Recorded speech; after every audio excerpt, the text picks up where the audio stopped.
നമസ്കാരം. പ്രധാന വാർത്തകൾ. ചരിത്ര നേട്ടവുമായി വിഴിഞ്ഞം തുറമുഖം.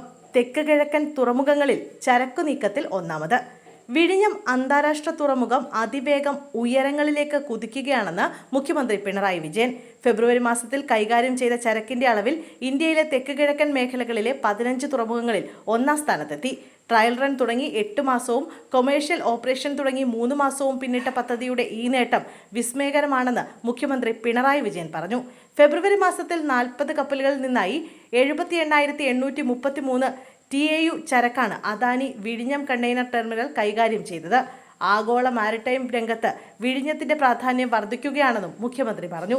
ലോകത്തെ ഏറ്റവും മികച്ച തുറമുഖങ്ങളിൽ ഒന്നാക്കി വിഴിഞ്ഞം അന്താരാഷ്ട്ര തുറമുഖത്തെ മാറ്റുന്നതിനായി ദൃഢനിശ്ചയത്തോടെ സർക്കാർ മുന്നോട്ടു പോകുമെന്നും മുഖ്യമന്ത്രി പറഞ്ഞു. കേരളത്തിൽ നാളെ ചൂട് കൂടും. ജാഗ്രത പാലിക്കണമെന്ന് കേന്ദ്ര കാലാവസ്ഥാ വകുപ്പ്.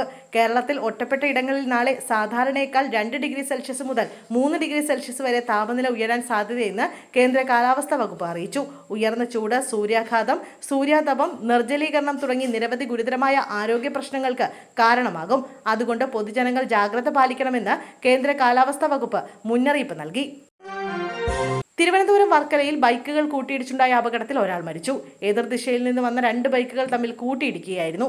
വർക്കല വട്ടപ്ലാമൂട് ITI ജംഗ്ഷനിൽ ഇന്ന് വൈകുന്നേരം 5:30 മണിയോടെയായിരുന്നു അപകടം. വർക്കല ചെറുകുന്നം സ്വദേശികളായ ചരുവിളപ്പുത്തൻ വീട്ടിൽ 25 വയസ്സുള്ള മുഹമ്മദ് റാസിയാണ് മരിച്ചത്. വട്ടപ്ലാമൂട് സ്വദേശികളായ അഭിജിത്ത്, അമൽ എന്നിവരെ ഗുരുതര പരിക്കുകളോടെ തിരുവനന്തപുരം മെഡിക്കൽ കോളേജിൽ പ്രവേശിപ്പിച്ചു. എതിർദിശയിലെ ബൈക്കിൽ വന്ന മുത്താന പാളയംകുന്ന് സ്വദേശിയായ അഭിമന്യു പാരിപ്പള്ളി മെഡിക്കൽ കോളേജിൽ ചികിത്സയിലാണ്. +2 പരീക്ഷ കഴിഞ്ഞ് വീട്ടിലെത്തിയ പെൺകുട്ടി തൂങ്ങി മരിച്ച നിലയിൽ. Vadakara Puthur higher secondary school വിദ്യാർത്ഥിനി അനന്യയാണ് മരിച്ചത്. വീട്ടുകാർ പുറത്തുപോയി തിരിച്ചു വന്നപ്പോഴാണ് വീട്ടിലെ കിടപ്പുമുറിയിൽ തൂങ്ങി മരിച്ച നിലയിൽ പെൺകുട്ടിയെ കണ്ടത്. +2 പരീക്ഷ എഴുതി വീട്ടിൽ തിരിച്ചെത്തിയതായിരുന്നു കുട്ടി.